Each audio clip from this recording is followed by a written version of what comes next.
Seterusnya barisan pengetua kita pada pagi ini yang meluangkan masa, dan juga guru besar serta rakan saya daripada PPD, Ustaz Aziz, Timbalan PPD Sektor Pengurusan Sekolah.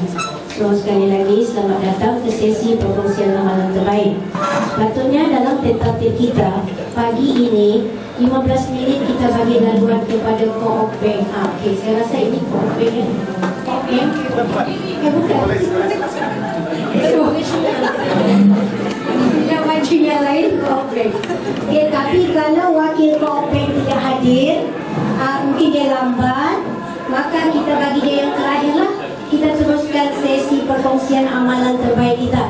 Ya, kita tunggu sekejap lagi. Kalau 5 minit tak ada, kita kuali ini akan on. Ya. Jadi dengan itu kita terima kasih sekali lagi. Kita juga rakan PPD. Kita mulai. Oh, ada Ustaz. Ya, bersama juga Timbalan PPD Sektor Pembelajarannya Ustaz Aziz, Ustaz Samsudin. Sebab kami banyak ustaz ni, jadi semua ustaz. Ustaz Samsudin Samilin. Okey, saya serahkan semula kepada MC. MC, bolehlah mulakan.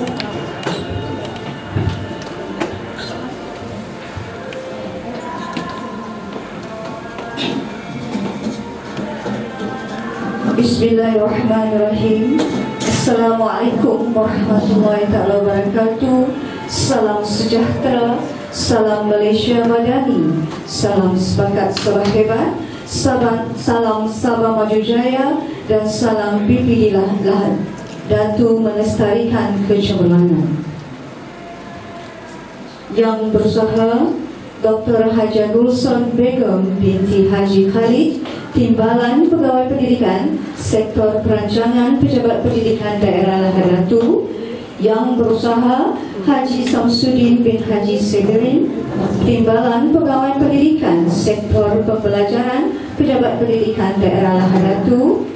Encik Aziz bin Soraid, Timbalan Pegawai Pendidikan, Sektor Pengurusan Sekolah Pejabat Pendidikan Daerah Lahad Datu. Yang berusaha Datuk Naga Raju, Pengetua SM Seri Pelangi. Yang berusaha Puan Rabiatul Adawiyah binti Abdullah, Pegawai SIC Partner Plus, Sektor Pembelajaran Pejabat Pendidikan Daerah Lahad Datu. Yang dihormati Barisan Penolong Pegawai Pendidikan Daerah Lahad Datu. Yang dikasihi Barisan Pengetua dan Guru Besar Daerah Lahad Datu, Barisan Guru Sekolah Menengah dan Sekolah Rendah, hadirin dan hadirat yang dikasihi sekalian. Alhamdulillah, bersyukur kita kehadrat Ilahi kerana diberi peluang dapat bersama-sama berkumpul pada pagi ini dalam pembentangan perkongsian amalan terbaik intervensi jurang terbaik Sekolah Fokus Pejabat Pendidikan Daerah Lahad Datu bagi sesi 2024. Hadirin yang dikasihi sekalian, bagi memberkati majlis kita pada pagi ini, dipersilakan Al-Fadil Ustaz Sokibul Fadilah bin Mazlan, Sekolah Kebangsaan Lahad Datu 4 bagi memimpin bacaan doa. Majlis mempersilakan.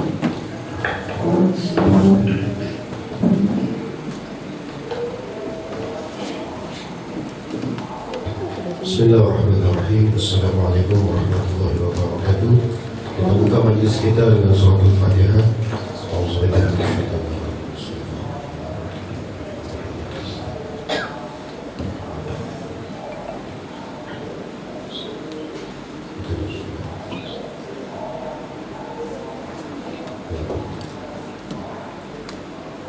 Bismillahirrahmanirrahim. Alhamdulillahirabbil alamin. Wassalatu wassalamu ala asyrafil anbiya'i wal mursalin wa ala alihi washabbihi ajma'in. Allahumma salli wa sallim ala sayyidina Muhammadin al-Fatih ummika wal khatim lima sabaqa an-nasir al-haq bil haq wal hadi ila siratikal mustaqim wa ala alihi haqqa qadrihi wa miqdaril azim. Allahumma inna nas'aluka salamatan fid din wa 'afiyatan fil jasad wa ziyadatan fil 'ilmi wa barakatan fil rizq wa tawbatan qabla al-maut wa ورحمة للموت ومغفرة من الموتى ومحمد في سقرة الموت والنجاة من الوفاة الحسن. Ya Allah, ya Tuhan kami memohon kehadirat-Mu ya Allah, agar Kau berkati majlis kami daripada awal hingga ke akhir. Kau satukan hati-hati kami dalam mempercampakkan idea dan ilmu ya Allah, dan Kau berikan kefahaman kepada kami untuk kami delegasikan kepada murid semula ya Allah, agar menjadikan sekolah-sekolah kami serta pejabat pendidikan daerah Lahadatul sebagai pejabat dan juga institusi pendidikan yang cemerlang di pandangan-Mu ya Allah. Dan Kau berkati juga majlis ini daripada awal hingga ke akhir ya Allah. Kau ampunkan segala dosa-dosa kami ya Allah yang menyebabkan kami terhalang untuk mencapai kecemerlangan ya Allah. Wassalamualaikum warahmatullahi wabarakatuh. Subhana rabbika rabbil izzati amma yasifun. Wassalamu ala al-mursalin walhamdulillahi rabbil alamin. Taqabbalallahu minkum. Amin amin ya rabbal alamin. Majlis merakamkan ucapan terima kasih kepada Ustaz Sulkifli atas bacaan doa itu tadi. Tuan-tuan dan puan-puan serta hadirin yang dihormati sekalian, berikut disampaikan beberapa peraturan atau info mengenai pembentangan perkongsian amalan terbaik pada pagi ini. Pertama, melibatkan 4 buah sekolah fokus dan sebuah bukan sekolah fokus intervensi jurang terbaik pejabat pendidikan daerah Lahadatul. Yang kedua, masa pembentangan adalah selama 15 minit untuk setiap kumpulan, iaitu 10 minit sesi pembentangan dan 5 minit sesi soal jawab. Loceng pertama akan dibunyikan pada minit ke-10 menandakan masa perkongsian telah tamat. Loceng kedua pula dibunyikan pada minit ke-10 menandakan masa pembentangan telah tamat. Loceng terakhir pula akan dibunyikan pada minit ke-15 menandakan masa soal jawab telah tamat. Yang ketiga, pembentangan perkongsian akan dinilai oleh 2 panel yang dilantik, iaitu panel juri kita pada pagi ini adalah Dr. Haja Gulson Begum binti Haji Khalid, Timbalan Pegawai Pendidikan Sektor Perancangan Pejabat Pendidikan Daerah Lahadatul, dan Puan Rabiatul Adawiyah binti Abdullah, Pegawai SIC Partner Plus Sektor Pembelajaran Pejabat Pendidikan Daerah Lahadatul. Dan yang terakhir, paparan slide pembentangan akan diberhentikan oleh pihak Rustia tepat minit yang ke-10. Hadirin dan hadirat yang dikasihi, program kita diteruskan dengan pembentangan perkongsian amalan terbaik intervensi dimulai dengan kategori sekolah fokus pejabat pendidikan daerah Lahadatul. Untuk itu, majlis menjemput dan mempersilahkan kumpulan yang pertama, iaitu Sekolah Menengah Kebangsaan Agasin. Majlis mempersilahkan.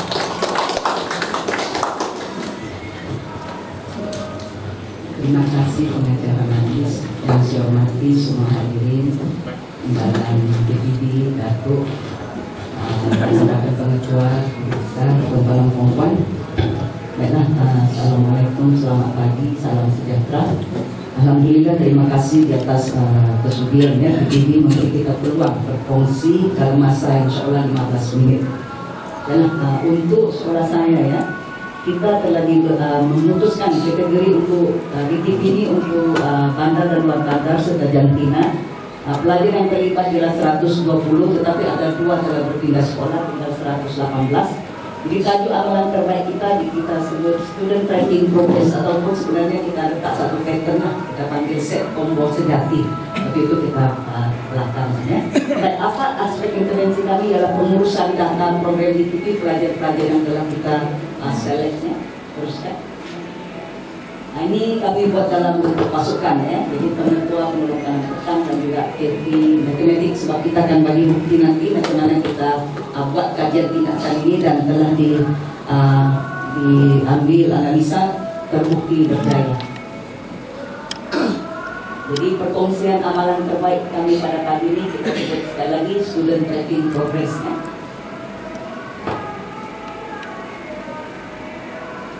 selagi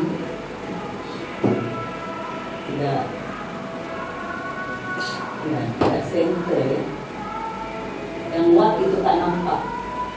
Ini nggak dikasih ke Mas, sorry ya. Baik, jadi untuk pengetahuan disebabkan pembentangan ini adalah berdasarkan data driven. Jadi kita membuat analisa itu mesti secara prosedural dan boleh dibuktikan ya, bukan dinyatakan secara general. Jadi apa yang patut kita melihatnya dalam konteks pelajar yang kita mau jayakan dalam pencapaian SPM. Jadi kita melihat SMK Agas ini mempunyai pelajar yang sangat ramai ya. Jadi macam mana guru-guru follow up dia punya prestasi, kita perlu ada satu pengurusan data lah. Jadi kalau kita tengok tidak cantik pula kan dia punya matematik. Kalau kita tengok ya, take off kami tidak cantik kepala 8, kemudian sains kepala 7, bahasa Inggris kepala 6, sejarah kepala 7 lah. Kalau nampak angka itu adalah pemeriksaan markah semasa pelajar-pelajar ini di tingkatan 4, yaitu pada tahun lepas kan 2023. Baik, jadi itu tadi bila data diambil, siapa yang terlibat, pelajar, 4 mata pelajaran terlibatnya. Sorry ya, sidang. Masa tambahannya pada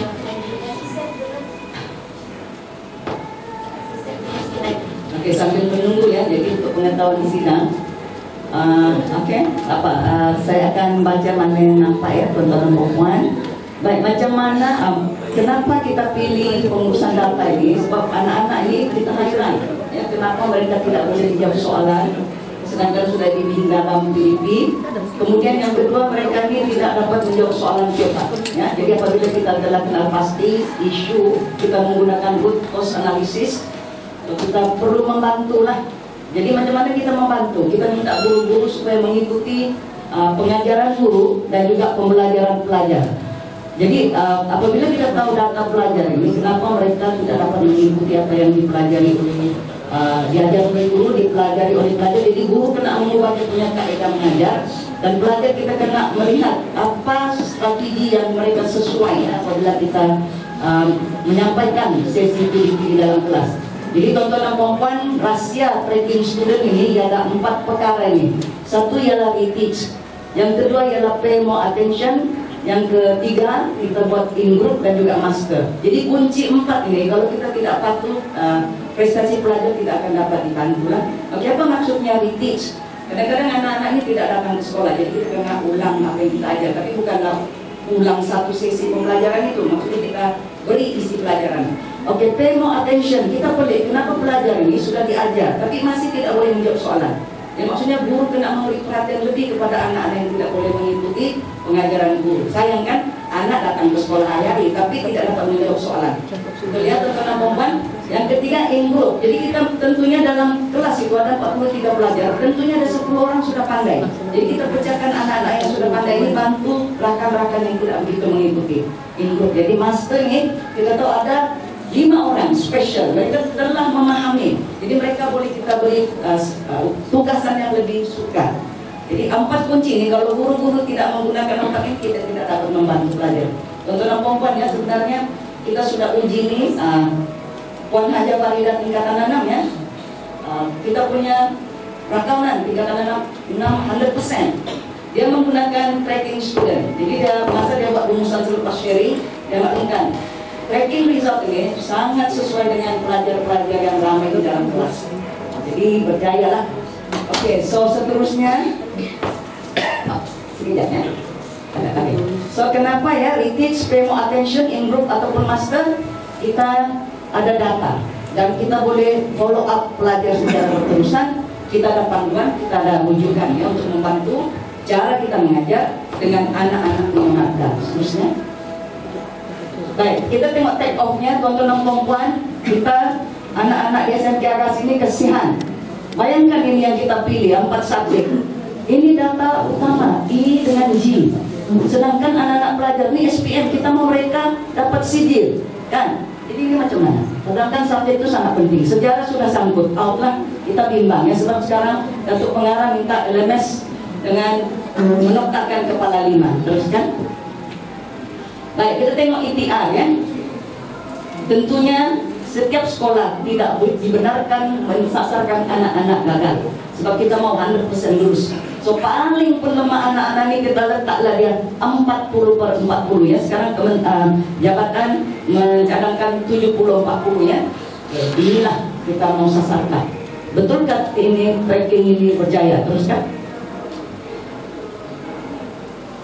Ini kenapa ya lari format terus? Teruskan. Oke, tadi ini take off value, KPI, expected, targeted resultnya yang kita mau capai semua kita harap dapat lulus lah. Intervensi berfokus.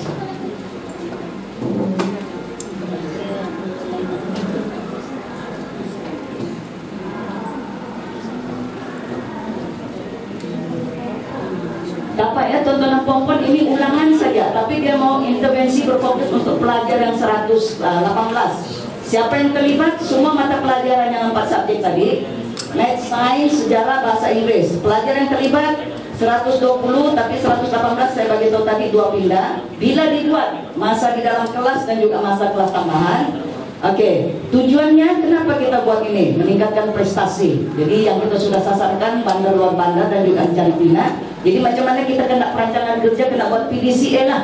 PDCA maksudnya Plan, Do, Check, and Action. So untuk semua ini, reteach, pay more attention, improve, master ya. Jadi kita kena buat tindakan kerja buat. So untuk pengetahuan tontonan perempuan, file yang disediakan oleh ketua panitia matematik nanti kita boleh tengok satu persatu ya. Sebenarnya untuk pengetahuan, saya tidak mewajibkan ada format, terpulang kepada kreativiti guru macam mana mau melihat perkembangan pelajar di dalam kelas masing-masing. Teruskan. Baik, inilah keberhasilan intervensi ya. Apa outcome dia? Alhamdulillah. Kalau kita tengok tadi, sorry ya, sepatutnya saya pakai laser point. Oke, so kita nampak tadi anak-anak saya easy saja. Tapi selepas kita guna tracking ya, sebab untuk pengetahuan tuan-tuan dan puan-puan, tracking ini adalah macam mana guru mengubah kaedah dia mengajar, mengikut anak-anak yang mempunyai perbezaan pencapaian di dalam bidangnya. Jadi kita tengoklah, alhamdulillah, walaupun angkanya ini sedikit, tapi kita ada perubahan. Tahniah ya kepada cikgu-cikgu saya untuk subjek matematik. Teruskan. Oke, bahasa Inggris sama juga. Tuan-tuan dan puan-puan tengok, tidak sudah telur-telur semua ya. Teruskan. Sains sama juga, sudah ada ya di B+, B, C+. Ada pun E, nampak itu ujian setara. Ya tuan-tuan dan puan-puan, bermakna anak-anak ini bukan tidak pandai, tapi mungkin di mana itu dia punya poin yang kita kena touch, baru dia boleh terbuka untuk memahami objektif pelajaran yang perlu dijawab lah. Baik, ini sains sama juga ya. Kita tengok sudah ada data di sini, tidak ada lagi 0, 0, 0. Teruskan.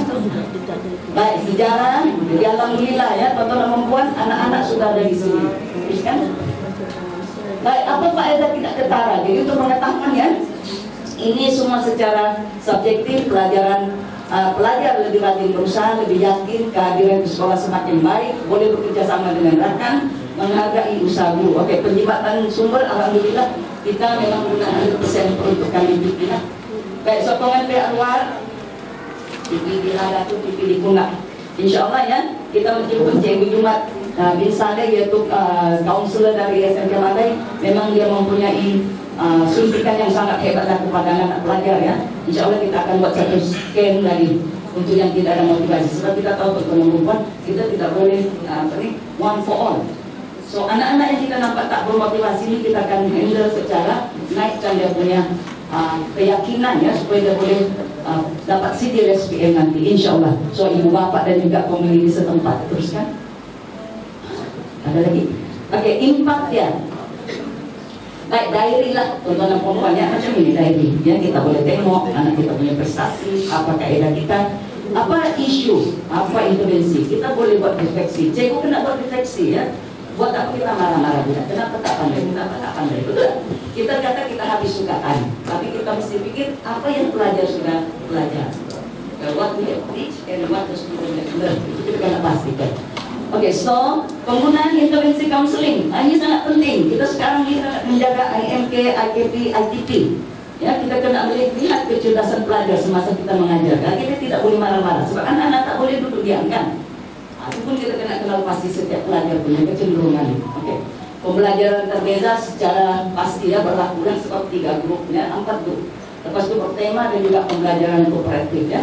Oke, pedagogi guru alhamdulillah beliau 1 ke 4 memang secara langsung diseraplah mendalami keperluan kelemahan kehebatan pelajar, mengubah cara strategi pengajaran guru, pemberian tugas yang sesuai PBD ini sangat jelas memang sangat sesuai, RCA ya, proses analisis mata pelajaran, mengubah tingkah laku pelajar dan seterusnya. Silakan teruskan.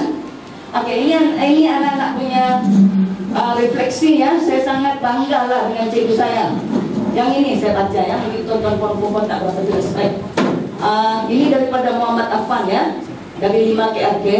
Tuan-tuan dan puan, 5 KRK memang jelas kelas yang baik, tapi ada juga pelajar yang tidak dapat 70 mark ke atas lah. So apa dia kata? Sepanjang program di TV saya dapat memperbukukan pengetahuan asas dan konsep matematik. Saya lebih yakin dalam menjawab soalan dan lebih berdikari untuk menyelesaikan masalah. Kesimpulannya, program ini membantu membina keyakinan dan juga sentiasa menyediakan bahan yang amat membantu. Yang ini lagi, barangkali saya tak baca lah semua ya, nanti boleh rujuk lagi. Teruskan. Oke, ini lagi nice lah ya, teruskan. Baik, contoh student tracking, teruskan. Ini cikgu saya, teruskan. Oke, ini disebabkan guru-guru lah sendiri mengolah ya. Saya bagi format, jadi guru harus mengolah sendiri apa yang dia perlu lakukan untuk mengenal lebih dalam dan menyusun satu kaidah pembelajaran supaya anak-anak boleh capai marka yang disasarkan oleh guru ya. Teruskan. Nah ini anak-anak ya. Baru kita nampak apa ini macam banyak kerja, betul tak? Kita ini buat sketching saja. Sebab mau ingat kan, dalam 190 hari kita mengajar, kita sketch. Kita ada pelajar yang begitu ramai, jadi kita susun satu masa. Oke, teruskan. Ini kita jumpa pelajar, ini activity. Ini pun, ini kan sudah, ini add-on. Jadi ini pelajar di TV, kita bagi dia peluang, ya, lah supaya dia boleh belajar lebih mendekati lagi aktiviti, tidak dengan konsep saja. Teruskan. Ini jadinya. Baiklah, tontonan perempuan student tracking progress, walaupun kita tengok pengurusan data, sebenarnya kita melibatkan semua guru, ibu bapa, pentakdiran, pasti kita dalam pembelajaran. Teruskan. Baik, guru sejahtera pelajar berjaya ibu bapa tangga sekolah utara, insya Allah ya. Agasi juga akan merealisasikan konsep ini. Teruskan. Oke, sekian terima kasih. Assalamualaikum warahmatullahi wabarakatuh. Terima kasih sudah mendengar. Ada soalan nggak ya? Nanti boleh tunjuk file ini ya. Memang sangat berjaya dalam menggunakan bahasa Inggris. Banyak kan. Dan ini juga untuk pengetahuan saya gunakan masa interview PBB saya punya cikgu. Ya sangat penting ya. Betul tidak teman-teman perempuan? Betul tidak? Nah, kalau mau tengok cikgu kita betul-betul jaga kurikulum pelajar, kasih minta dia sediakan ini. Tak boleh cakap-cakap, oh saya begini, tak boleh. Dia kena buktikan apa. Oke, ini very good. Jadi bolehlah kasih dulu kita 90 ke atas. Ada soalan tuan-tuan dan perempuan? Silakan. Sangat bagusnya ini sudah orang bilang kenapa set combo sejati hanya guru sejati saja boleh buat begini punya kerja. Tidak mengeluh, tidak bagi tahu stres, betul tidak tuan-tuan dan perempuan? Ya, kenapa kita bilang tekanan darah kita tinggi? Jangan. Nah, anak-anak itu adalah kita punya apa kata?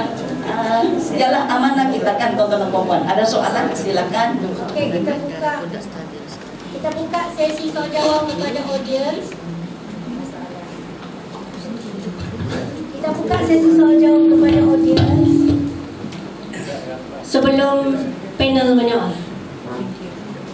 Tuan-tuan, inilah peluang kita melihat apa itu perkongsian awalan terbaik. Ini secret ini sebenarnya ya, kita tidak share sembarangan. Program yang menarik daripada SMK Agasi. So silakan audiens untuk menikmati.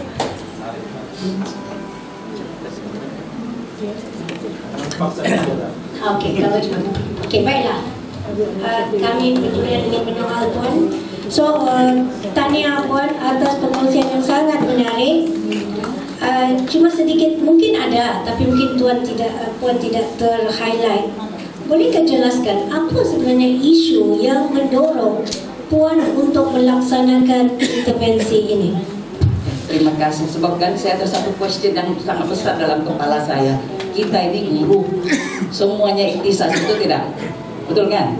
Kita ini cikgu, kita terlatih. Saya bertanya-tanya, kenapa anak-anak punya prestasi ini tak boleh? Orang kata sepatutnya dia pandai lah kan? Tapi kenapa gagal? Jadi saya guna satu kaidah macam mana saya mengikat cikgu saya ini supaya mereka pegang. Anak-anak memang kita tahu pelbagai kecerdasan. Dia punya input ataupun suntikan tahun dia akan jadi pintar itu berbeza-beza. Dan proses perkembangan anak-anak ini pun berbeza-beza. Kadang-kadang kita tidak semestinya kata anak-anak itu akan mungkin dia akan gagal atau lulus. Jadi saya berpikir saya mesti ikat cikgu saya, guna data, cek apa objektif yang disenaraikan. Kenapa objektif itu tak dicapai? Adakah kaedah mengajarnya betul? Adakah bahan yang disediakannya betul? Jadi adakah dia menyimak tugasan dia? Adakah dia mengikuti perubahan semasa perkembangan kurikulum? Dan sekarang kita maklum ya, total sistem pendidikan sangat kehadapan. Jadi guru-guru kena berpikir macam mana memastikan prestasi anak-anak itu sesuai dengan yang dirangka dalam dia punya rancangan mengajar. Jadi saya tak boleh terima mengajar 1 tahun tingkatan 1 gagal, tingkatan 2 gagal, tingkatan 3 gagal. Mana mungkin? Betul tidak tuan-tuan? Padahal anak-anak itu bukan kelainan upaya. Saya begitu cikgu passing baton, buat dia punya diagnostik. Kalau dia tingkatan 1 itu 20 marka, tingkatan 3, tingkatan seterusnya, tingkatan 5, cikgu tidak akan beban. Betul tidak tuan beban? Yang dulu SPM, kalau tidak tingkatan 1 tak pandai kita biarkan saja. Jadi saya ikat cikgu mesti buat tracking. Apabila kita track, kita tahu si Ali, si Abu, kelas kita berapa ramai yang tak pandai. Saya tak boleh terima sebab mereka ini bukan cacat, betul kan? Anak normal, betul kan? Bukan tak boleh mengira, bukan tak boleh membaca. Jadi saya tak boleh terima kenapa cikgunya ikhtisas mengajarlah sudah, dia juga mengajar, dia juga buat ujian, dia juga menyemak, tapi gagal. Apakah pasal? Jadi itulah isu yang selalu saya tak boleh terima. So, tuan-tuan dan puan, itulah insya Allah mudah-mudahan cikgu-cikgu semua kena begitulah. Sebab kan kita mau maju, negara yang hebat ada bermula daripada masyarakat. Sebab kita tengok negara itu ke depan, kita tengok di mana masyarakat yang ada sekarang. Betul kan tuan-tuan dan puan? Nah, insya Allah lah itu jawaban saya. Terima kasih. Oke, terima kasih.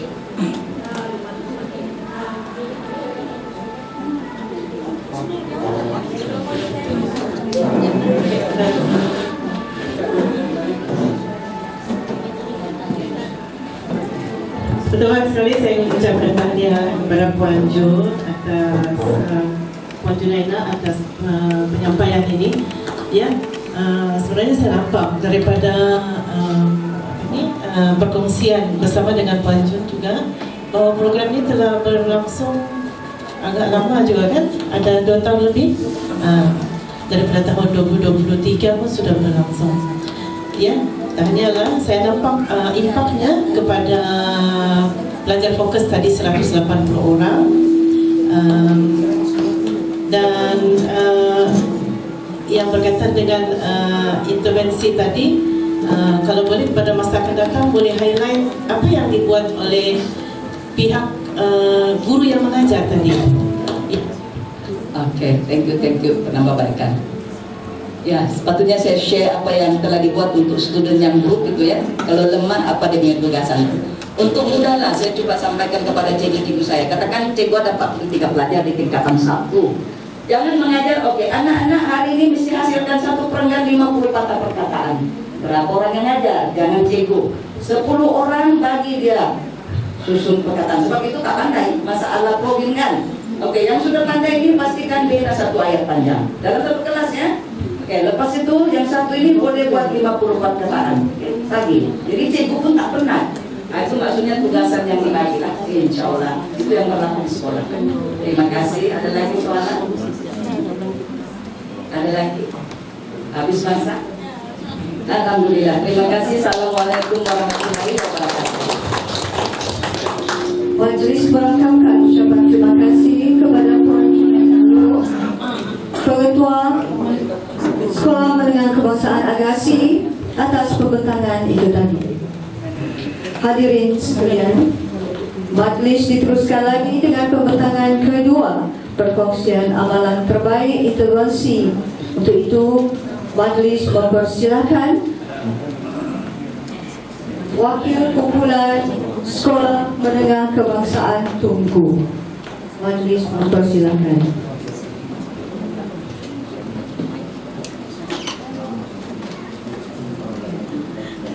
seterusnya kita ikut prosedur sepatutnya. 7 minit lonceng pertama, 10 minit lonceng kedua, 10 minit padamkan.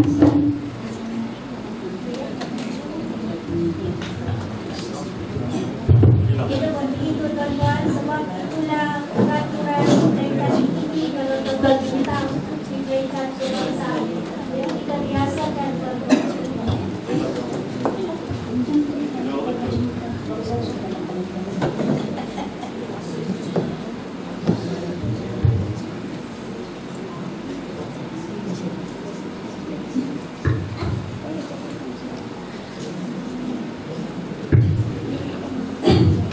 Bismillahirrahmanirrahim. Assalamualaikum warahmatullahi wabarakatuh.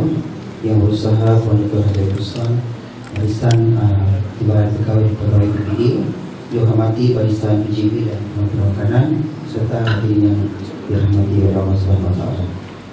Saya Muhammad Hairi Noci daripada SMK Tunku mewakili Tuan Pengetua ya. Sebab itu saya ingin menyampaikan pesan beliau untuk mohon maaf di atas ketidakhadiran beliau disebabkan beliau menghantar anak beliau ke universiti di Johor pada hari ini, dan beliau berkirim salam kepada semua hadirin. Okey, untuk SMK Tunku,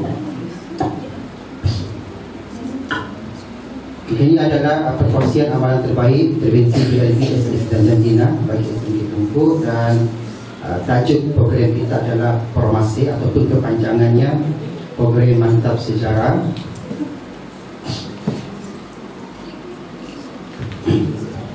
Bagi kategori sosio-ekonomi dan Jantina ya.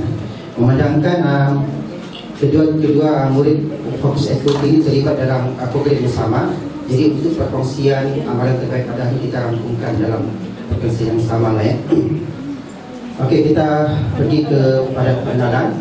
Formasi ataupun kepanjangannya Program Mantap Sejarah merupakan program serampang dua mata ya, yang memberi tumpuan kepada dua perkara, iaitu peningkatan profesionalisme guru-guru mata pelajaran dan juga penguasaan murid fokus aktiviti lah. Peningkatan profesionalisme guru-guru diberi penekanan kerana seperti kita tahu peningkatan kompetensi guru itu sudah memberi impak secara teruslah kepada pengkajian pelajar. Kemudian beberapa intervensi telah dilaksanakan dan semua langkah-langkah intervensi itu terbukti berjaya, dan kita akan lihat pada paparan saya akan datang dalam data-data yang kami kemukakan, bukan saja kepada guru itu sendiri tetapi juga kepada pelajar ataupun murid fokus equity 2023. Okey, ada dua objektif di bawah program ini, iaitu yang pertama menyediakan platform perkongsian amalan terbaik berkaitan langkah-langkah intervensi yang telah dilaksanakan oleh SMK Tunku.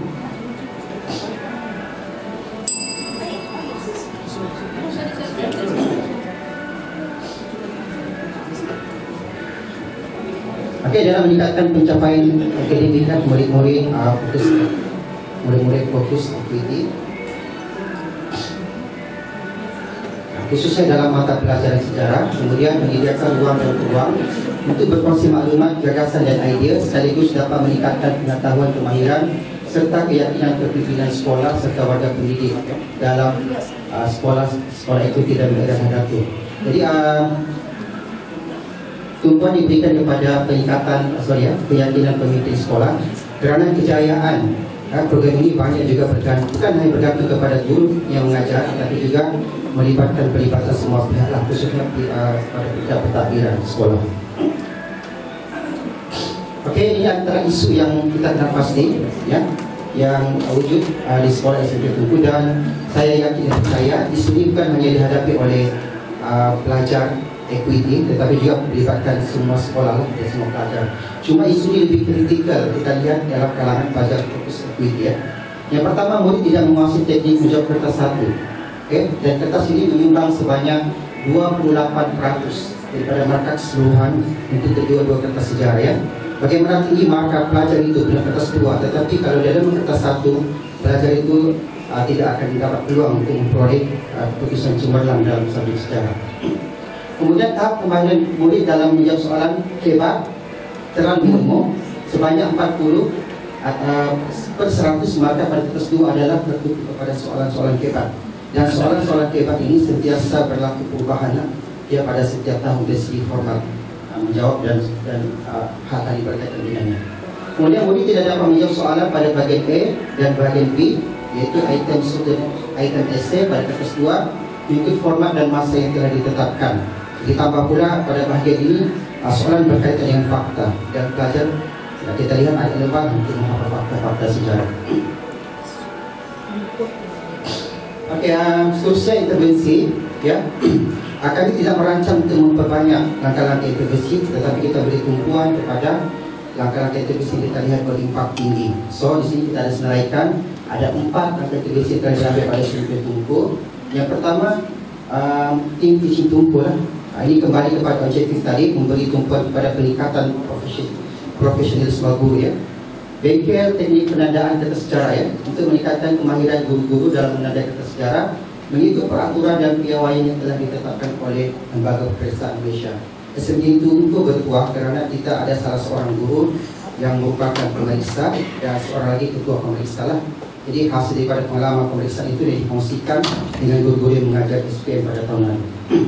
Kemudian pencerapan PDP Kebat oleh ketua panitia dilaksanakan bagi meningkatkan keberkesanan guru-guru dalam melaksanakan PDP di dalam kelas, dan ISPPK seperti yang kita ketahui digunakan oleh semua sekolah, telah digunakan, ya, dalam menilai pelaksanaan PDP oleh guru-guru terbabit, terutama guru yang mengajar SPM pada tahun lalu. Kemudian yang kedua, gerak lumpur murid fokus equity. Bengkel teknik menjawab sejarah mendedahkan murid dan kepada kemahiran menjawab kertas 1 dan 2 mengikut format terkini, ya. Dalam arti kata lain, dia format yang wujud pada peperiksaan SP2 2022 dibedahkan kepada pelajar lah, supaya pelajar dapat tahu perubahan ataupun keperluan yang ada, yang untuk mereka mencapai sekurang-kurangnya lulus dalam sejarah. Kemudian pengaplikasian teknik 5K T1 yang merupakan satu teknik yang baru dibangunkan pada tahun lalu, yaitu di mana pelajar didedahkan kepada teknik menjawab kertas 1 dengan baik, dan modul ini telah pun dibuat pendaftaran di peringkat daerah dan melalui perkongsian amal terbaik dan berdasarkan respon daripada rakan-rakan guru. Teknik ini ternyata dapat membantu pelajar untuk yang menjawab soalan kertas 1. Kemudian ujian dan perbincangan jawapan kertas 1 dilaksanakan secara berkala dengan menggunakan soalan percubaan SPM di beberapa buah negeri. Kita memilih 8 negeri yang terbaik, dan soalan-soalan itu kita ujian ini kita ajarkan di kelas pelajar-pelajar yang terlibat, dan sekaligus perbincangan jawapan bersama pelajar. Okey, pemantapan Kebat menggunakan nota pintar Kebat atau TIPS, ya. Nanti saya nampak dari penyampaian dalam proses usaha, di mana teknik ini boleh dapat membantu pelajar lah menguasai berbagai soalan Kebat menggunakan nota yang sama, ya. Maksudnya nota itu mengenalkan beberapa maklumat yang bersifat universal yang boleh digunakan untuk menjawab berbagai soalan Kebat. Okey, impak, kita lihat impak ataupun keberkesanan kepada pelaksanaan intervensi dapat kita lihat pada data itu. Tumpuan diarahkan kepada jumlah pelajar yang gagal dan juga LMS lah. Kalau kita lihat peperiksaan akhir tahun 2022, daripada seramai 40 murid itu, 45 murid, terdapat 17 pelajar yang gagal, ya. Kemudian seramai 28 orang sahaja yang mendapat LMS ataupun layak menerima sijil. Kemudian kita lihat keputusan SPM pada tahun 2023 menunjukkan perubahan yang amat ketara. Daripada jumlah 17 pelajar gagal itu dapat kita turunkan kepada 2, manakala pelajar yang layak menerima sijil daripada 43 orang, 45 orang, 43 telah layak menerima sijil. Dan 2 itu sebenarnya pelajar yang agak kritikal kehadirannya, bukan saja subjek sejarah yang tak lulus, tapi semua subjek. So untuk dalam isu ini kita dapat bantulah pelajar berkenaan. Kemudian ini adalah sebenarnya pelajar yang menunjukkan lonjakan yang tinggi, ya. Sekurang-kurangnya lonjakan 4 atau 5 grade daripada G. Tuan-tuan boleh lihat, ya. Pelajar ini ada pelajar kelas belakang, ada yang dapat D, dapat A, ada yang dapat G, dapat B+, dan sebagainya lah. Ini antara sebenarnya pelajar yang dapat kita ketengahkan bahawa bahan-bahan atau pelanggan prinsip kita memang berkesan dalam meningkatkan pencapaian murid. Okay, kesimpulan, amalan terbaik dijalankan sebagai contoh telah banyak memberi kesan positif kepada peningkatan prestasi murid. Amal ini boleh dijadikan sebagai contoh kepada sekolah lain agar dapat menarik ramai murid yang lulus dalam mata pelajaran sejarah, sekaligus mereka memperoleh sijil SPM, dan kita tahu sejarah wajib. Ya, salah satu prasyarat untuk mendapatkan sijil SPM adalah sekurang-kurangnya yang lulus sejarah. Selain itu, amalan terbaik dikonsisten juga sebanyak telah berjaya memanfaatkan lagi jurang perbezaan antara murid yang ada dalam strategi Argentina maupun sosioekonomi. Jadi ini adalah gambar yang kita ekspresikan oleh Cici itu. Ya. Kemudian syarapan di debat saya sendiri disyaraf oleh mantan KT tahun lalu ya. Kemudian gerak tempur murid proses equity. Program pemantapan debat dikonsisten oleh Puan Haja Siti Jaimah dan manakala proses teknik 5 K1 saya sendiri yang melaksanakan proses itu. Dan ini adalah modul nota tingkat debat ya. Manakala ini adalah modul 531 yang sudah di-upgrade ya. Kita sekarang dalam rangka melaksanakan formasi 2.0 lah, di mana kedua-dua modul ini telah kita arahkan kepada yang lebih mudah difahami saja.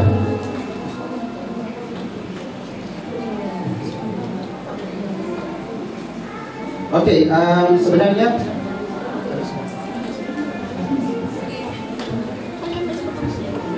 itu saja perkongsian pada tentu. Sekian, terima kasih.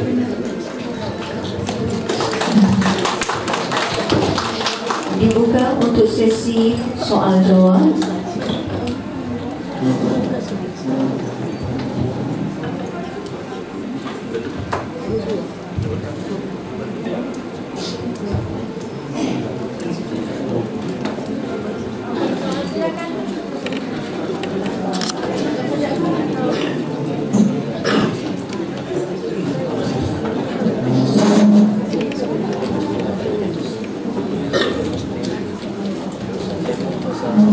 Assalamualaikum warahmatullahi wabarakatuh. Sebenarnya atas pemerintahan cikgu yang baik, perkongsian yang baik. Tapi saya ada satu soalan.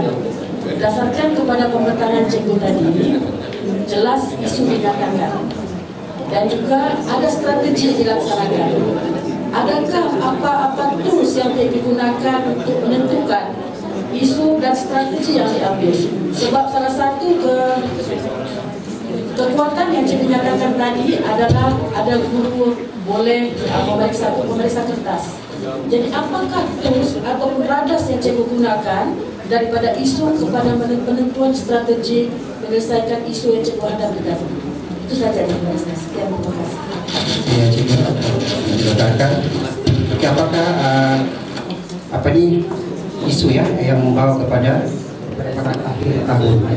Ya, daripada data-data itu kita mengusahakan pada pelajar, terutama daripada aspek dan kinerja sosioekonomi tadi. Dan juga yang kedua sudah pasti adalah markah yang diperoleh. Dan markah itu kita perhalusi dengan melihat pencapaian mereka pada kertas 1 dan kertas 2. Dan daripada data itulah kita serapkan pelajar pada ini dalam program murid fokus aktiviti pelajaran. Sepatutnya kalau pada saya lah, pada pendapat saya, mungkin cikgu perlu menggunakan SWOT untuk menentukan kekuatan, peluang, ancaman dan juga kita punya kelemahan. Dan kemudian daripada situ, mungkin kita perlu juga buat sedikit ulang isikawa untuk tentukan dan tentukan strategi apa yang kita sesuai dengan cikgu punya wilayah tadi lah. Saya rasa itu perlu penambahbaikan dimasukkan dalam amalan tadi supaya jelas isu dan tindakan ataupun radas yang kita gunakan untuk menilai dan akhirnya ada strategi yang sesuai berdasarkan kepada tindakan yang diambil penyelesaian tadi. Intervensi yang kita laksanakan tadi. Cadangan sajalah. Terima kasih. Terima kasih juga atas cadangan. InsyaAllah tentu akan datang kita akan buat penambahbaikan. Mungkin SWOT itu saya pun tak fikir, tetapi atas lontaran ini insyaAllah kita akan mantapkan dalam program formasi 2 lah. Dan sebenarnya apa ini adalah tertakluk kepada format yang diberikan oleh pihak penganjur. So itu adalah data yang sudah terkongsikan. InsyaAllah sebarang tambahan atau sebagainya kita akan fikirkan untuk dimasukkan ke dalam mana-mana bagi sesuai pada masa akan datang. Terima kasih juga atas cadangan. Ada lagi cadangan lain atau komen? Buka dulu kepada audiens sebelum panel juri menyuruhkan. Bagi tuan.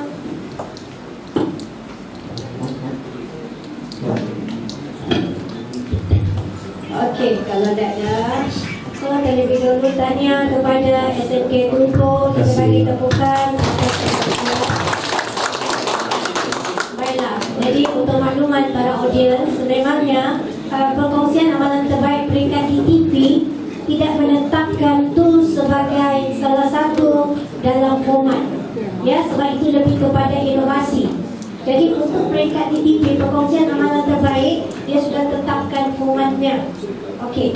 Cuma ada satu persoalan di peringkat juri. Mungkin perlu dipikirkan. Kalau kita lihat slide berkaitan dengan objektif. Objektif ini sepatutnya dia selaras objektif, isu dengan strategi. Kalau kita lihat daripada tuan punya pembincangan, objektif ini lain. Dia punya isu lain, tapi isu dengan strategi cantik. Objektif perlu dipikirkan. Ya, dia tidak ada kesinambungan. Okey. Okey, yang kedua, kami minta cuma tuan fikir balik, tengok balik pembentangan. So kalau kita mau ajar di sini lama. Satu lagi, tengok slide bagian impak. Impak dengan output berbeza. Output adalah secara direct apa yang dicapai selepas projek dilaksanakan. Impak pula jangka panjang selepas projek dilaksanakan. Yang tuan buat adalah output, bukan impak. Sebab direct data itu keputusan selepas projek dilaksanakan. Perlu ganti. Impak contohnya kehadiran pelajar ataupun yang tadi kumpulan pertama Puan Jun guna perkataan kesan tidak setara, tidak ketara. Maksudnya bukannya kita buat itu, objektif kita tidak, tapi secara tidak langsung. Boleh ya? Baik, Puan. Itu sahaja. Pertanyaan kepada SMK Tunku sangat jelas pertanyaannya. Okey, saya bagi peluang Puan ini untuk Puan Rabiatul. Assalamualaikum warahmatullahi wabarakatuh.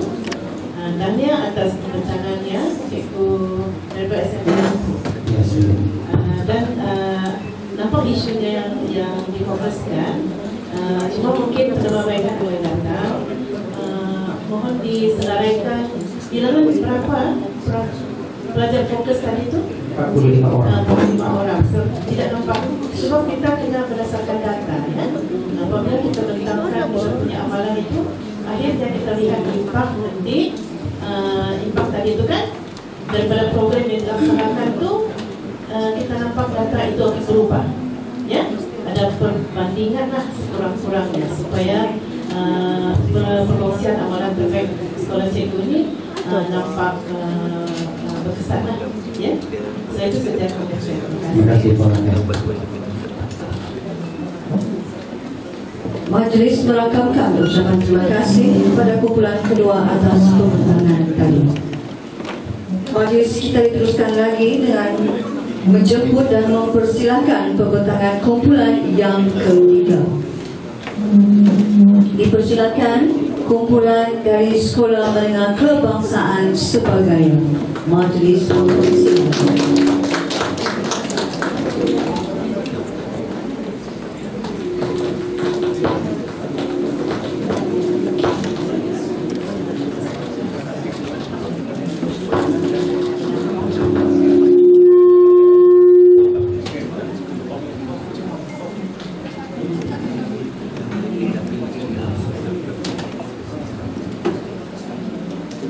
Melati kuntum tumbuh merata, sayang merbah di pohon cemara.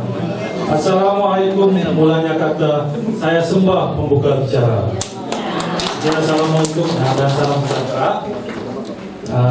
Yang berusaha Timbalan PPD, Badan PPD, pegawai SN Plus dan semua yang ada di dalam bilik ini, assalamualaikum dan salam sejahtera.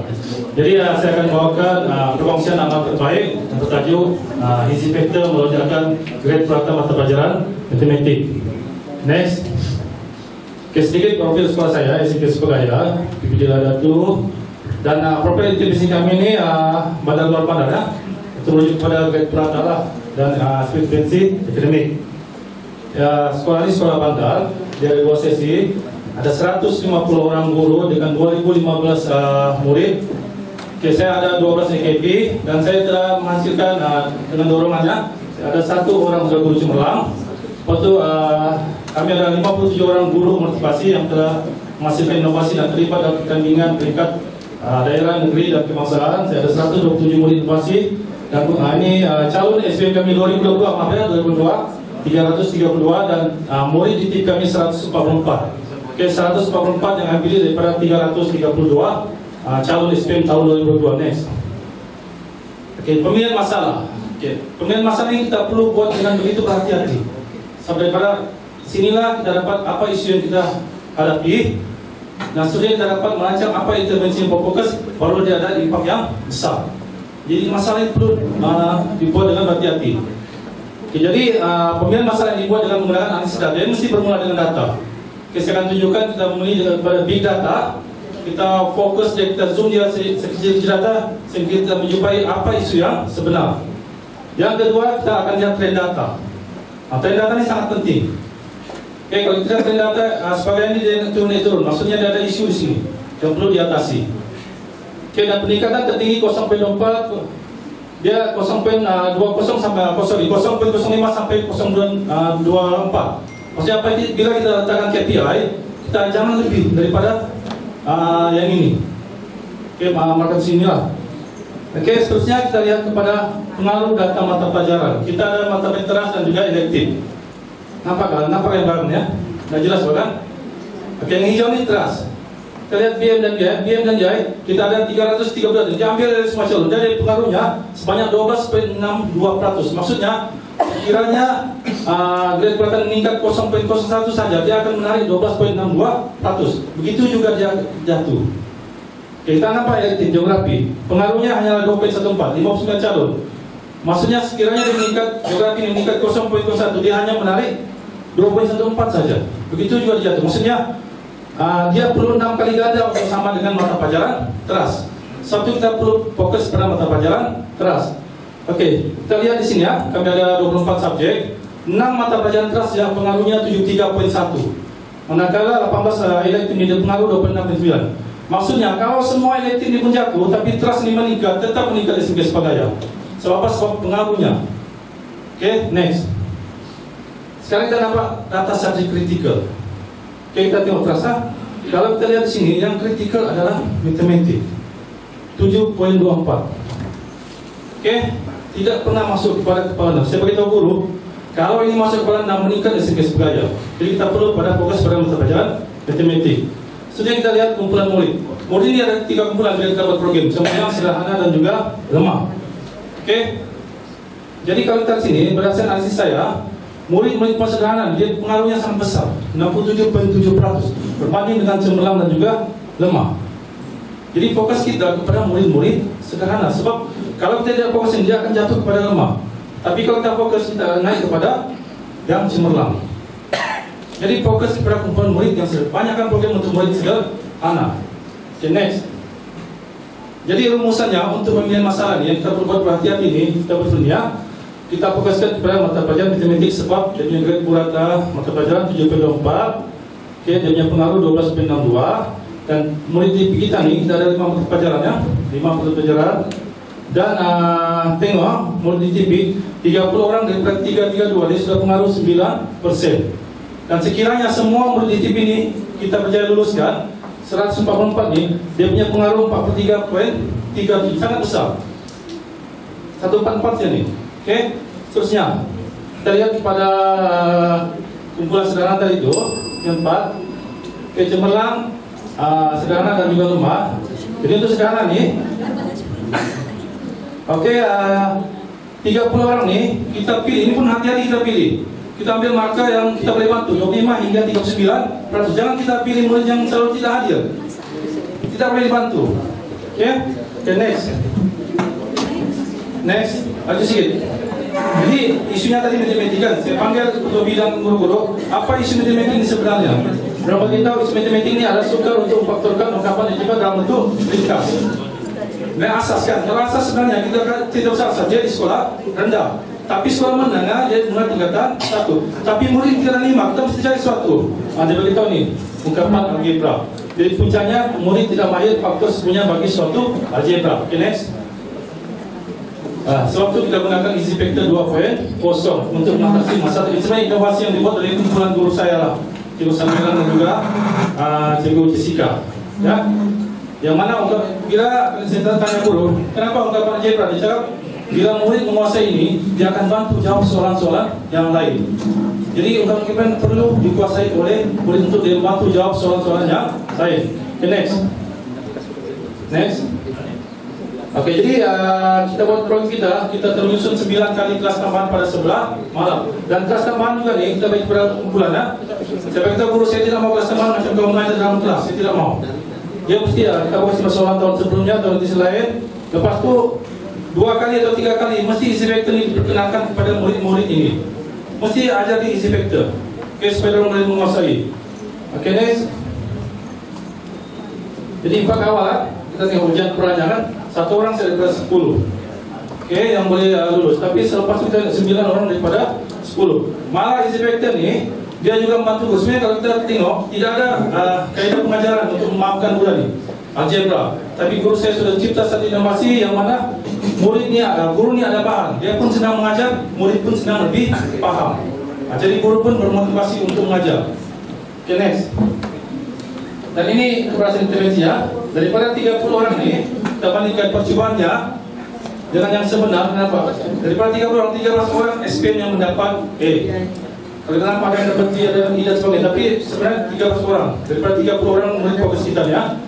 Dan kita nampak percobaan dengan SPM ini daripada 7.9 SPM 9 4.23, dia meningkat 3.67. Tapi ini bukan bandingan yang tepat ya. PVC dengan SPM harus dibandingkan.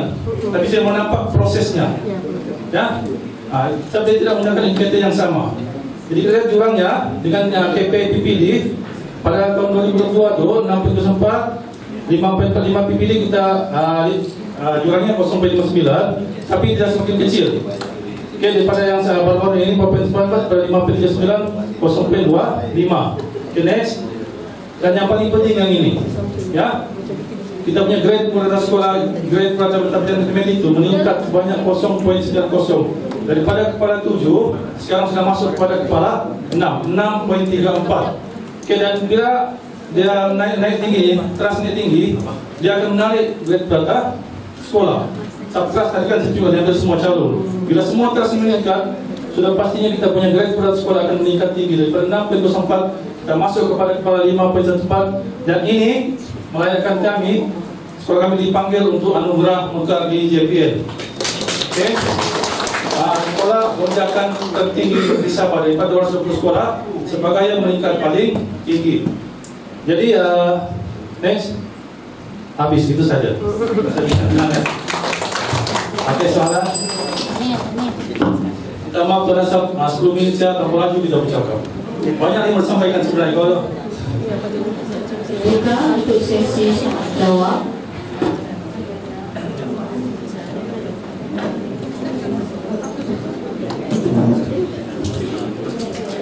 Oke, terima kasih kalau tidak ada persoalan. Oke, nanti dulu tuan. Oke, kita buka sesi soal jawab. Untuk makluman, kenapa anggota kita ini sangat arif? Sebab beliau ni baru balik daripada pembentangan di TV di peringkat kebangsaan di Perak baru-baru ni, wakil daerah Lahadap. Okey, jadi semasa kita akan makin untuk jadi tuan-tuan, kita silakan persoalan sebelum panel juri soal.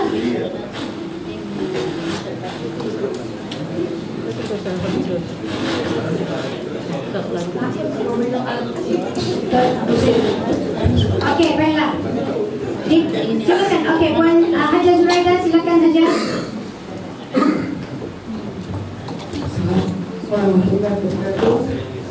Hanya untuk Tuan Samzil. Jadi saya nampak ini adalah untuk satu pendidikan tuan. Jadi mengikut pemahaman saya, subjek sejarah adalah antara subjek yang melonjak dia punya peningkatannya. Boleh Tuan saya sikit apa yang boleh dinyatakan sini sikit. Oke, begini ya, sebab sekolah kita nih fokus kepada PLP. Kalau sejarah dan juga PLP untuk elemen itu bukan menjadi fokus sekolah kami. Sebab ini PPD yang tentukan bahwa sebagai dia fokus kepada bandar luar bandar. Sebab itu kita membuat promosian Nih bandar luar bandar. Ya, kalau sejarah itu nanti ajak di sekolah kami bagi pengusian. Ya, so ini untuk khas untuk bandar luar bandar saja. Untuk makluman semua guru rekan-rekan ya, yang mana masa di kebangsaan itu ada satu PPD keluar. Dia pun matematik, matematik dan juga isinya pun algebra. Dia pun bagi kita benda yang sama bahwa bila murid menguasai algebra ini, dia akan bantu jawab soalan-soalan yang lain. Jadi sama, cuma kami spontan saya menggunakan inovasi. Dia menggunakan modul. Jadi dia pun ada jumpa saya beberapa yang Sarawak jumpa dia mau buka lah, minta juga kami itu bagi pengungsian. Setelah kami pilih sempurna lah yang akan kami bagi pengungsian. Oke, ada soalan? Oke, ada lagi soalan? Oke. Oke. Soalan ada belum? Oke, Tuan tanya. Cuma kita mungkin Tuan tidak sempat untuk membentangkan. Tuan ada membentangkan data output atau membentang Tuan. Tapi bolehkah kita share selain daripada data tu, Tuan adakah impak sampingan projek ini selepas dilaksanakan? Maksud Tuan bukan data tu balik? Kesan tidak setara. Oke, saya sebenarnya begini. Kesan tidak ketara pada matematik ini, yang pertama dari segi murid lah. Murid kami untuk sementara baru, murid kami lebih berminat lah untuk masuk matematik. Macam-macam ya.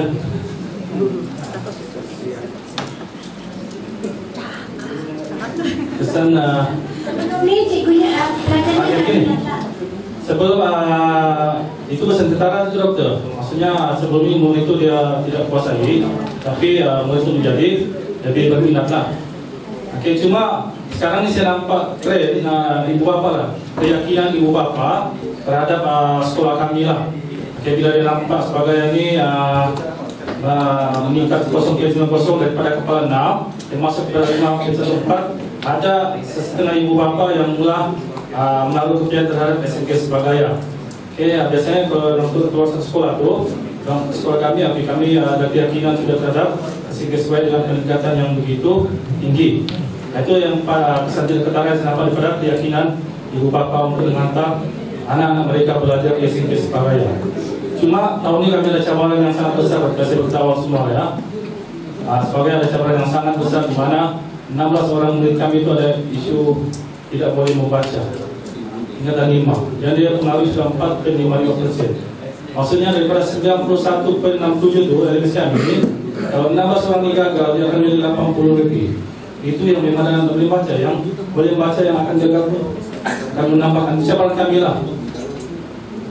Tapi kalau tanya isu dia ketara, itu antara isu dia keyakinan ibu bapa. Oke, itu saja. Oke, terima kasih. Sebenarnya Tuan Samsir, dalam slide Tuan Samsir ada jelas sudah tu. Cuma Tuan Samsir tidak sempat bentangkan tadi. 10 minit Tuan. Ya, memang itulah peraturannya kan Tuan. Ya.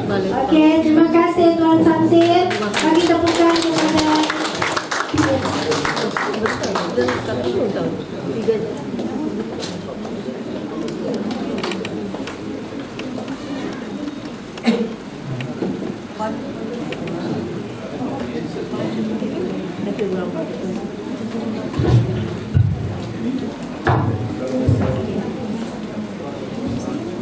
Majlis merakamkan ucapan terima kasih kepada Encik Samsir bin Nuruddin, Pengetua Sekolah Menengah Kebangsaan Serbagaya atas pembentangan tadi.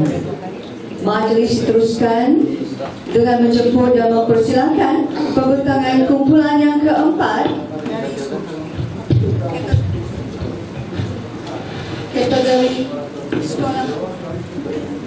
kategori sekolah fokus, iaitu kumpulan dari Sekolah Menengah Kebangsaan Desa Kencana. Majlis mempersilakan.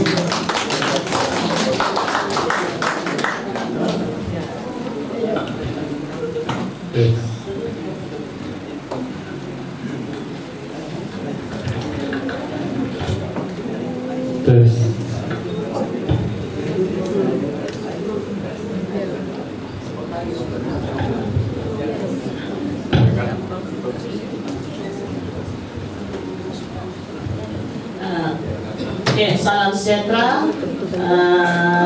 Saya ingin jimatkan masa dan izinkan saya terus membentang. Okay, perkongsian amalan terbaik untuk sekolah kami SMK Desa Kencana. Saya sebenarnya bukan bahagian pengurusan, tapi saya lebih kepada perkongsian akademik.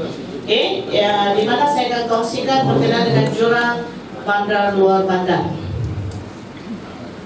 Dan untuk sekolah kami, kami ada kategori BLB dan juga Jatina selama 88 orang.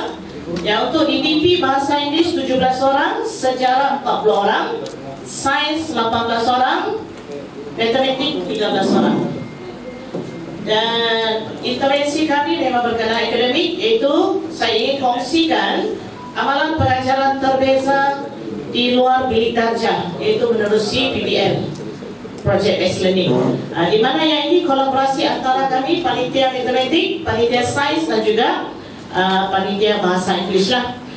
Jadi bagaimana pemilihan masalah ini sebenarnya bermula dengan satu tajuk di tingkatan 3 untuk subjek matematik yang sudah dicetuskan. Saya memang buat setiap tahun untuk kelas saya, dan di samping itu saya terus nampak bahawa ia boleh kembang kepada subjek sains sekali. Saya gabungkan, iaitu berkenaan dengan tajuk 6, elektrik dan magnet, yang boleh kita buatkan tenaga solar dalam rumah tersebut. Dan sekaligus saya panggil lagi cikgu bahasa Inggeris. Okey, saya boleh bentuk pelajar-pelajar ini sebab STEM sekarang sangat penting dan mereka kena present ke dalam BI. Jadi dalam rumah itu terus masuk lagi satu unit, semua saya gabungkan untuk yang memberi, di mana unit 5 lah A Place Called Home. Jadi semua itu terrangkumi lah dalam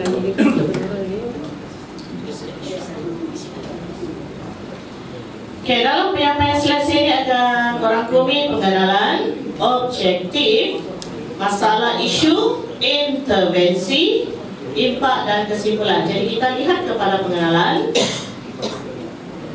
Okey, jadi dari sini kami menggunakan kenapa penyampaian terbeza, sebab supaya pelajar kami dia boleh mengambil kira aspek dari segi kandungan mata pelajaran, proses pembelajaran dia dan juga hasil daripada dapatannya. Okey, dan pembelajaran terbeza lah yang kami utarakan dari segi penghasilan produk, iaitu murid akan menghasilkan produk ataupun model rumah berkaitan dengan isi kandungan yang telah kami gabung jalinkan antara 3 subjek ni lah. Okay? Dan di mana pelajar bebas dia menyampaikan dia punya idea lah. Dia boleh, budak-budak kami tak semestinya dalam kelas itu dia terdiri yang terhebat.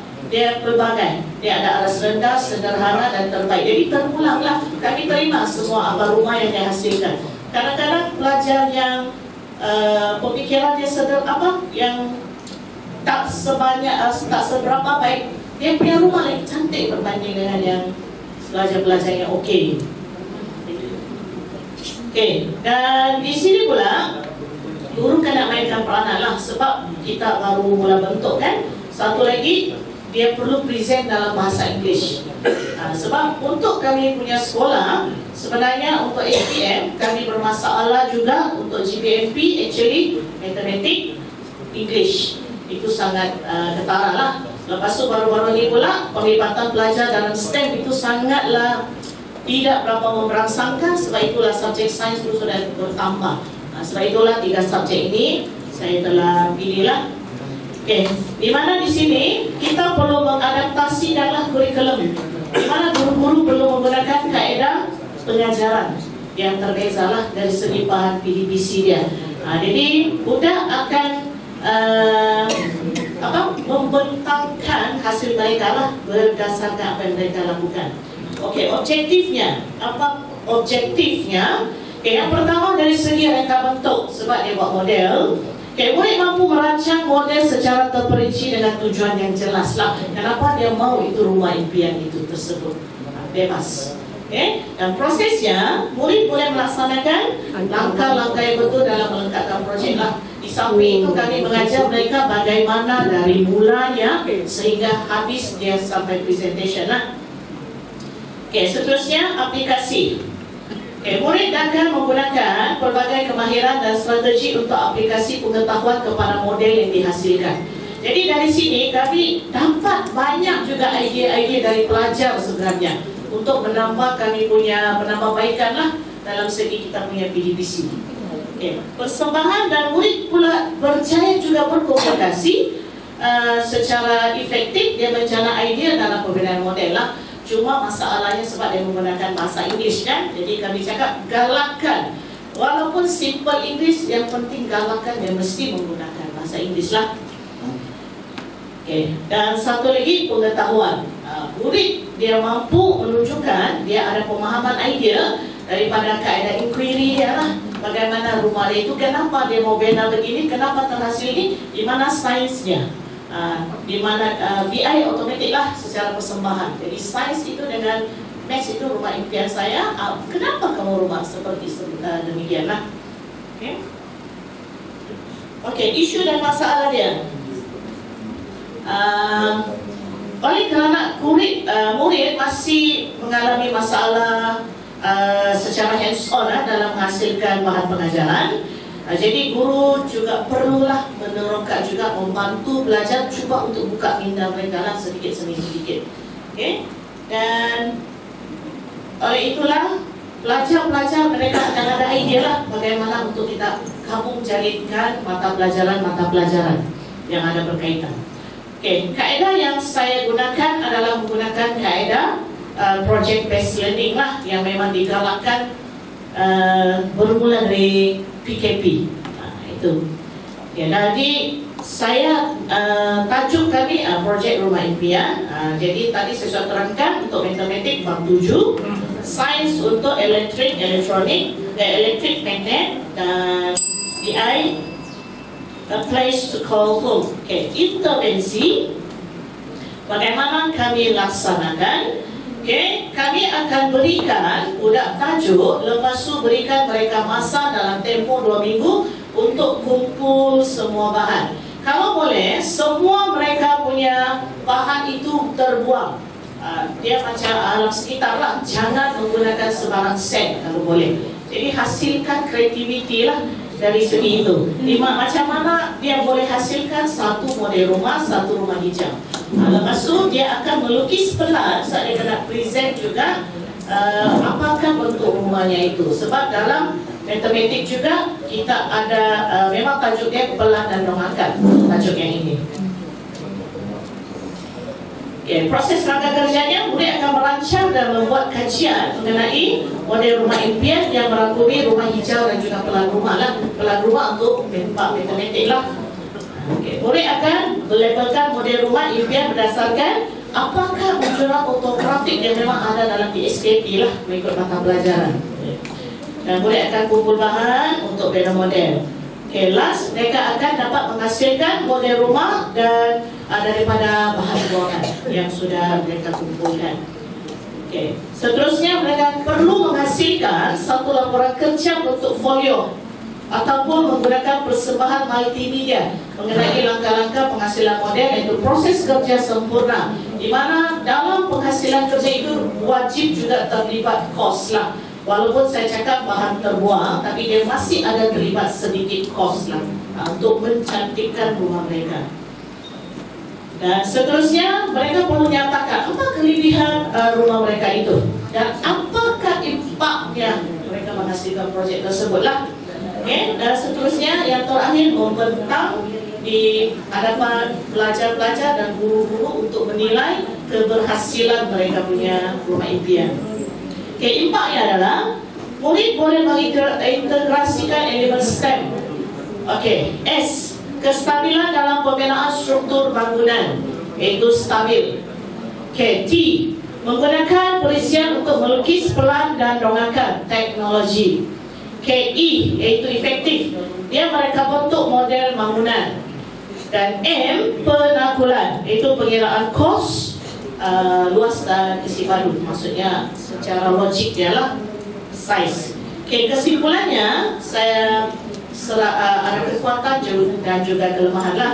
Kekuatannya, agar guru berpengalaman dalam pedagogi, dan mendapat sokongan dari pentadbir. Murid dapat mengabdi pembelajaran diri di luar bilik darjah secara maksimum. Meningkatkan tahap penguasaan murid dalam pelaporan PBD akhir tahun lah. Jadi di sini guru-guru senang untuk memberikan tinggilah kepada pelajar berdasarkan hasil yang mereka lakukan lah. Bagaimanapun masih ada kekurangan, yaitu tadi masih kekurangan tempat untuk buat persembahan. Tamatlah. Bila dipadamkan maka puan kena tamatkan pembentangan puan. Sebab slide sudah dipadamkan. Sini belum. Betul tak dia dah nampak. Ada sebarang soalan? Slide terakhir ada tanya. Silakan soalan. Kita kena time on ni sebab memang tepat pada masanya. Jadi kita kena on time sila soalan sebab kita ada lagi satu pembentangan dan juga Koopbank sudah datang. Selamat datang wakil Koopbank. Silakan tuan. Kita habiskan satu sesi pembentangan barulah sesi tuan ya tuan. Ada soalan? Ada soalan dari hadirin hadir. Kita direct lah. Pembentang tahniah dari untuk SMKDK Desa Kencana. Salah satu program yang menarik, yang sangat proses kerjanya sangat teratur. Walau bagaimanapun, dalam sesi pembentangan itu kami panel juri tidak nampak di mana sebenarnya data pra dan pos pelajar 88 orang tu. Pembentang lebih banyak cerita proses kerja.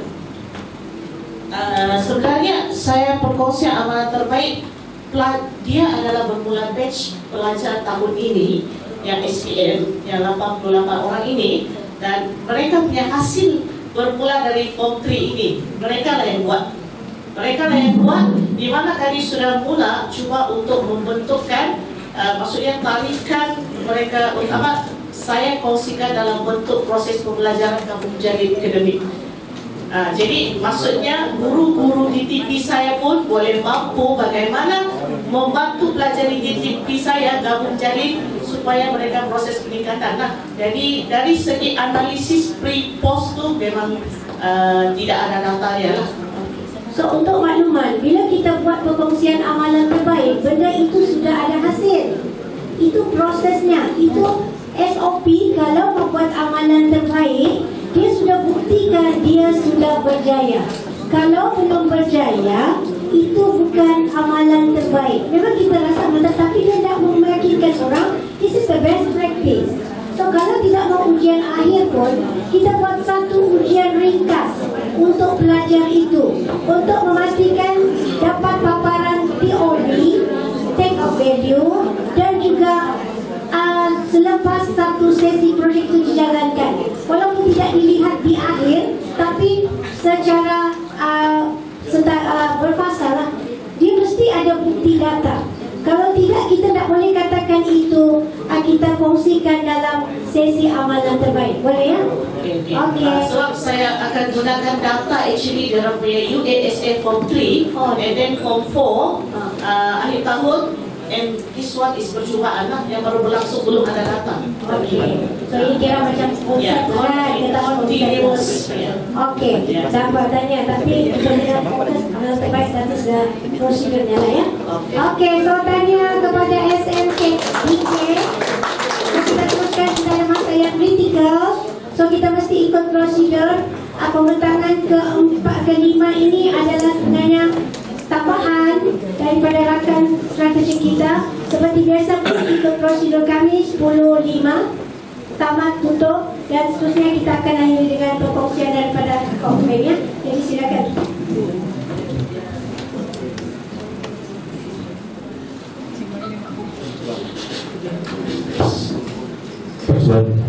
Oke, bismillahirrahmanirrahim. Assalamualaikum warahmatullahi wabarakatuh. Salam sejahtera. Nama saya Dr. Abdi Binjomi. Saya adalah Ketua Jabatan Penyelidikan Inovasi Kolej Vokasional Lahadatul.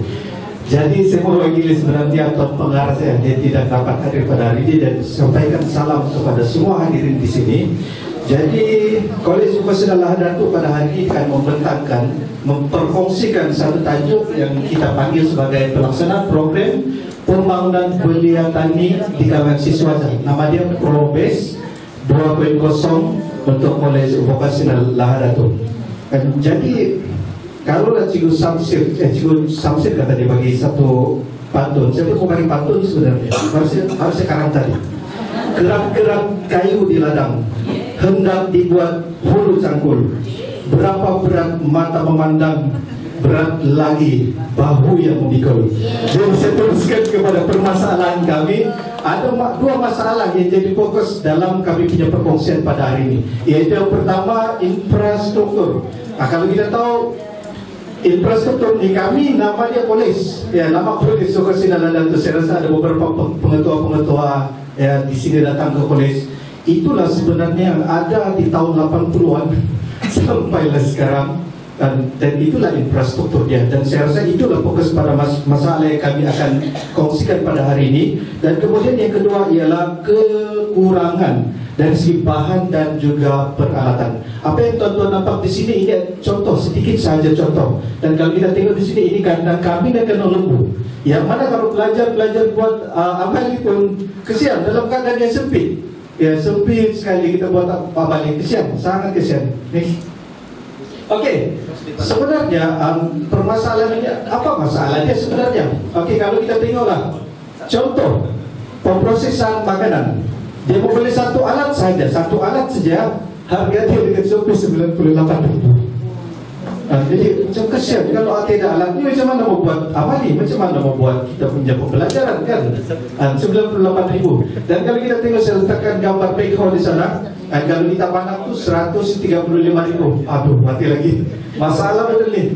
Kemudian sebenarnya kalau kita tengok, inilah spek-spek yang diperlukan. Kalau satu ekor lembu pun harga dia RM7,000. Itulah bahan amali dan bahan PDP untuk kita laksanakan. Dan kalau benda-benda itu tiada, memang sangat problem kepada kita punya perjalanan PDP. Next. Okey. Jadi kami telah buat kajian dan buat pengarah saya lah. Dia telah buat kumpul data, dan ini adalah data yang kita dapat tentang status infrastruktur, mesin, bahan dan peralatan yang ada di setiap program. Saya terlupa bagi tahu di Kolej Vokasional Lahadatul ini ada 10 program, dan semua program tu dia ada dia punya amali, dia punya teori sendirilah. Dan kalau kita tengok di sini, semua ni kekurangan dari segi infrastruktur dan kekurangan dari segi mesin, bahan dan peralatan. Okay, next. Ini contoh dia. Ini contoh, siapa-siapa yang pernah sampai di unit tenaga hunian Kolej Vokasional Lahadatul, inilah contoh dulu. Ya, inilah contohnya dulu. Kalau kita pergi sana, dia tidak sudahlah suasana keadaan begini. Dan untuk pengetahuan dia, untuk beli satu alat ini pun sudah 25,000. Ya, maintenance dia lebih kurang 5,000 lah macam tu. So, sangat berat sebenarnya. Itulah masalah kami. Next. Okey, dan inilah yang pelajar buat. Terpaksa kita buat inovasi inovasi untuk jalankan kita punya amali. Terpaksalah buat inovasi supaya apa? Supaya kita boleh jalankan amali. Next. Dan kemudian kalau kita tengok, sebenarnya inilah spek dia yang kita perlukan. Okey, next. Okey, jadi intervensi daripada pentadbir kami lah. Yang perkara yang pertama dia buat ialah dia panggil semua ketua-ketua program, panggil semua ketua-ketua unit, dan kita duduk berbincang secara serius. Tak boleh lagi tak serius. Ya, kita serius betul-betul hari ini kita bincang dan kenal pasti berapa banyak, berapa kekurangan. Kemudian kita kumpul data, kemudian kita rumuskan data itu. Next. Jadi ini strategi pelaksanaan yang dilaksanakan oleh pentadbir kami di Kolej Vokasional Lahadatul. Dan yang pertama sekali, macam saya bagi tahu tadi, ada perbincangan yang serius. Kemudian lawatan ke setiap program. Pengarah kami, Encik Ahmad Fakhur Razi, dia pusing. Dia berjalan kaki ya. Dan dia petang-petang dia saya sukankan dulu-dulu. Dan dia bawa semua G4 ni berjalan kaki, round semua kolej. Tidak naik kereta. Dan supaya dia boleh nampak setiap inci permasalahan yang wujud di setiap unit ataupun setiap program. Okey, kemudian proses pelaksanaan. Dan kita pelaksanaan inilah sebenarnya dia punya dia punya tunjak lah yang kita punya yang paling utama lah di sini, yaitu kita mengadakan kerjasama dengan agensi-agensi luar. Oke, next. Dan sebenarnya dalam ini ada lagi dia punya prosedur panjang lagi.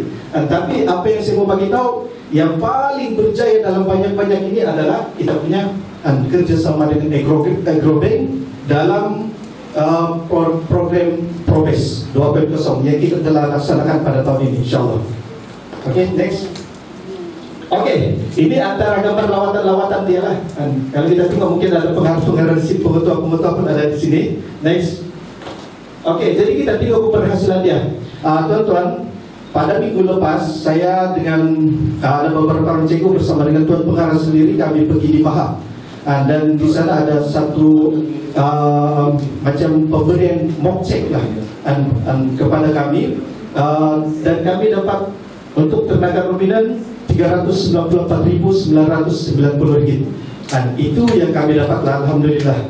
Dan untuk agroindustri tanaman sebanyak Rp237. Ini dalam bentuk geram, ya, dalam bentuk geram.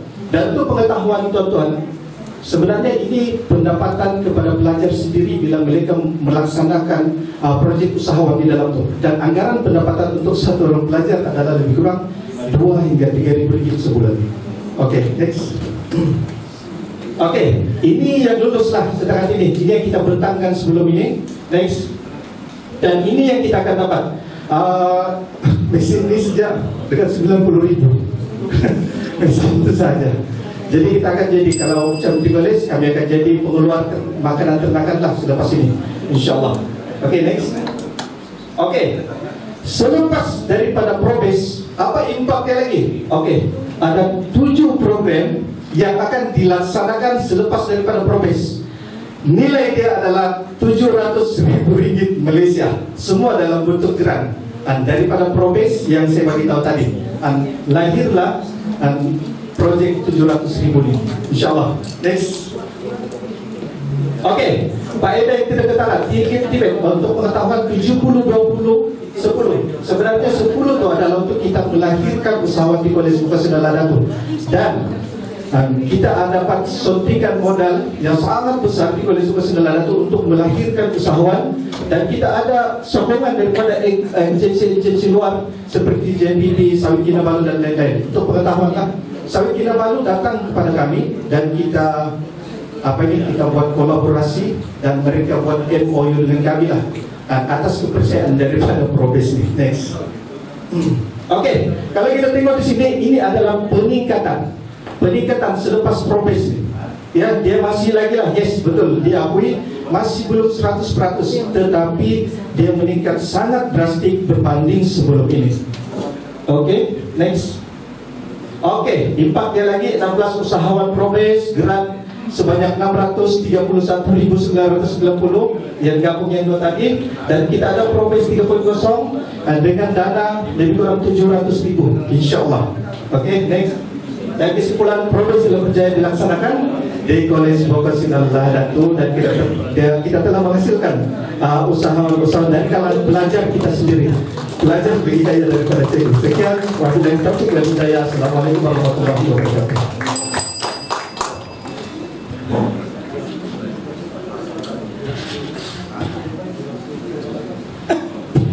Kita buka sesi soal jawab.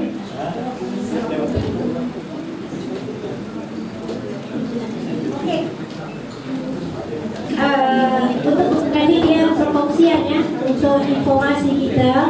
So jadi teman-teman, kita tidak ada satu soal pun. Cuma tuan-tuan, kalau kita tengok sesi perkongsian daripada vocational ni, memang dia ikut betul-betul prosedur. Sebab ketua jabatannya, ketua jabatan penyelidikan, itulah kerjanya dan memang sangat mengikut prosedur dalam melakukan penulisan. Terima kasih ilmu yang dikongsikan. Okey, so terima kasih Pak. Kami tidak ada soal jawab sebab memang tidak ada yang beri soal. Memang semua lengkap. Sebenarnya dokter dan tuan semua, cikgu, saya sampaikan pesan daripada pengarah lah. sebab kita sudah jangka sebenarnya tidak ada soal kira-kira sejam. Begini, insyaAllah kami ada MOU kerjasama dengan sekolah-sekolah, tapi sekolah Paitan, sekolah-sekolah di Kalapakan. Jadi sekarang masa dia untuk kita bekerja sama antara Kolej Vokasional Ladatu dengan semua sekolah-sekolah, sekolah rendah kah, sekolah menengah kah, dengan Kolej Vokasional Ladatu. Datang ke sana, kita tengok macam mana supaya kita boleh membantu. Sebab saya tahu cikgu-cikgu punya pelajar akan ditransfer ke kolej kan. Jadi kita sama-sama membantulah untuk kita membangunkan pelajar kita. Okey, saya ada satu orang pelajar, contoh saya minta maaf ya dokter, saya ambil bukan sini. Saya ada seorang pelajar, kita tambah 1 tambah 2 sama dengan 3. Okey, 2 tambah berapa jadi 3? Dia blur. Okey, 2 tambah 1 jadi 3. 1 tambah berapa jadi 3? Dia blur lagi. Pelajar tu jadi senior assistant livestock di Sawit Kinabalu. Ya, asas bimbingan yang dia insyaAllah. Jadi pelajar-pelajar kita nanti yang saya beritahu tadi itu, dia ada pendapatan lebih kurang 2.000 sebulan. Apalagi kita mau? Kita sudah lahirkan ramai usahawan. InsyaAllah saya perlukan pelajar-pelajar daripada cikgu, mana-mana yang rasa berkelayakan masukkan di kolej, insyaAllah untuk kita bimbing mereka jadi usahawan, jadi tenaga kerja insyaAllah. Sekian, wabillahi taufiq wal hidayah. Assalamualaikum warahmatullahi wabarakatuh. Ada soalan? Boleh, insyaAllah. 700.000 terminta sikit-sikit. Ya, saya tidak akan bagi 700.000, tapi saya boleh kongsikan cara untuk dapat 700.000 dan lebih lagi, insyaAllah. Okey, terima kasih. Okey, jadi sekolah-sekolah yang ada Tibet, package berkaitan dengan sains pertanian dialu-alukan.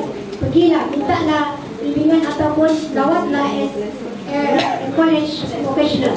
Okey.